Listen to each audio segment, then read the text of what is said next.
నమస్తే అండి. రాజా గత కొన్ని రోజులుగా పవన్ కళ్యాణ్ గారి మీద ఇష్టం వచ్చినట్టు మాట్లాడడం జరిగింది. తన దిష్టి కామెంట్లకు సంబంధించి అడ్డగోలుగా కారుకూతలకు కూడా జరిగింది కొంతమంది పెద్ద ముత్తైదులు.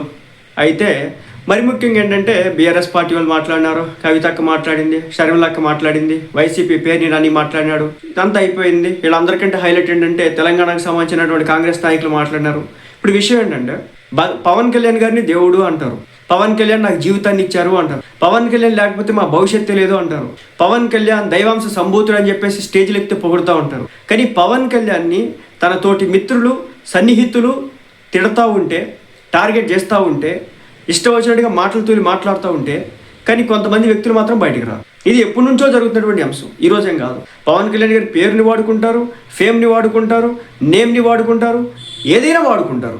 కానీ ఆయనకి కష్టం వస్తే మాత్రం బయటకు రాదు. ఇప్పుడు నేను ఇదంతా ఎందుకు చెప్తున్నానంటే, కత్తి మహేష్ చనిపోక ముందు పవన్ కళ్యాణ్ గారి మీద ఇష్టారీతిని తిట్టేవాడు. సినిమా ఇండస్ట్రీ నుంచి ఒక్కళ్ళు కూడా బయటకు వచ్చి ఇలా చేయడం తప్పు అని చెప్పేసి ఎక్కడ కూడా ఎవరు కూడా మాట్లాడాల. అదే సినిమా ఇండస్ట్రీలో ఉన్నటువంటి పెద్దలో చిన్న పంచాయతీ జరిగితే చాలు రచ్చరచ్చ చేస్తారు కదా. కానీ పవన్ కళ్యాణ్ గారికి అంత జరుగుతూ ఉంటే కత్తి మహేష్ వైపున కొంతమంది పెద్ద మనుషులు వచ్చి ఒకళ్ళతో పుచ్చుకొని మాట్లాడారు. కానీ పవన్ కళ్యాణ్ గారికి అండగా నిలబడడానికి ఒక్క మహానుభావుడు కూడా రాలా. ఆ తర్వాత శ్రీరెడ్డి మాట్లాడింది, ఆ తర్వాత సినిమా ఇండస్ట్రీ దగ్గర నుంచి ఆ పోసాని కృష్ణమురళి మాట్లాడాడు. వాళ్ళని సినిమా ఇండస్ట్రీ నుంచి బయటకు తోయడమో, వాళ్ళని బ్యాన్ చేయడమో ఇవన్నీ కూడా జరగల. ఇదంతా ఇప్పుడు నేను ఎందుకు చెప్తున్నానంటే, ఆయన అభిమానులుగా చెప్పుకునేటటువంటి వ్యక్తులు ఎవరో బయటకు రావట్లేదు. నా హీరో, నా సినిమాల్లో ఉపయోగించుకుంటారు, ఆయన పేరు చెప్పుకుంటారు, నాకు ఆయనకి బంధుత్వాలు బాగున్నాయి అంటారు. అసలుకి చిరంజీవి పవన్ కళ్యాణ్ గారి ఇంట్లోకి వెళ్ళి తీసుకుని తినేంత సత్సంబంధాలు ఉన్నాయి అంటారు. కట్ చేస్తే మరి ఎందుకు బయటకు రావట్లేదు అట్లా అర్థం కావట్లేదు. సో ఇప్పుడు నేను కాంగ్రెస్ విషయానికి వస్తాను. కాంగ్రెస్లో మొన్న చాలామంది ఎమ్మెల్యేలు, బల్మూరి వెంకట్ కావచ్చు, తర్వాత అనిరుద్ధ్ రెడ్డి కావచ్చు, తర్వాత కోమటిరెడ్డి వెంకటరెడ్డి గారు కావచ్చు, తర్వాత దయాకర్ గారు కావచ్చు, అద్దంకి దయాకర్ గారు కావచ్చు, పొన్నం ప్రభాకర్ గారు కావచ్చు, ఇలా చాలామంది పవన్ కళ్యాణ్ గారి గురించి ఇష్టం వచ్చినట్టు మాట్లాడారు. అయితే కొంత కోమటిరెడ్డి వెంకటరెడ్డి గారు హుందాతనంగా మాట్లాడినారు. వీళ్ళల్లో అనిరుద్ధ్ రెడ్డి అనే వ్యక్తి మాత్రం ఇష్టం వచ్చినట్టు మాట్లాడినాడు. అదేవిధంగా బల్మూరి వెంకట అనే వ్యక్తి కూడా ఇష్టం వచ్చినట్టు మాట్లాడాడు. అయితే ఇప్పుడు జనసేన పార్టీ కార్యకర్తలు అడుగుతున్నారు, పవన్ కళ్యాణ్ నా దేవుడు అంటావు, పవన్ కళ్యాణ్ నా ప్రాణం అంటావు, మీ కాంగ్రెస్ వాళ్ళు పవన్ కళ్యాణ్ని అనరాని మాటలు అంటూ ఉంటే ఎందుకు సైలెంట్గా ఉన్నావు బండ్ల గణేష్ అన్నా, వేర్ ఈజ్ యువర్ రియాక్షన్?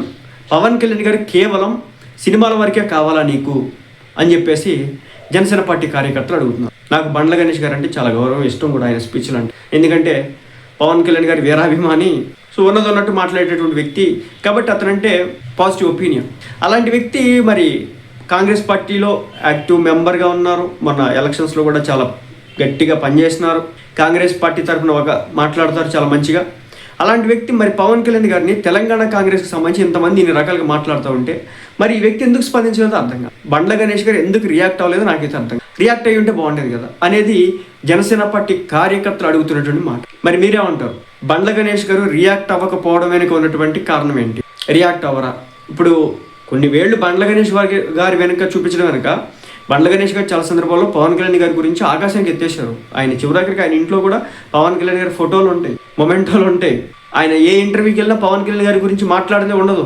అలాంటి వ్యక్తి అనమాట. మరి బండ్ల గణేష్ గారు రియాక్ట్ అవ్వకపోవడం, జనసేన పార్టీ కార్యకర్తలు అడుగుతున్నటువంటి క్వశ్చన్కి మరి సమాధానం ఏమని చెప్తారని చూడాల్సి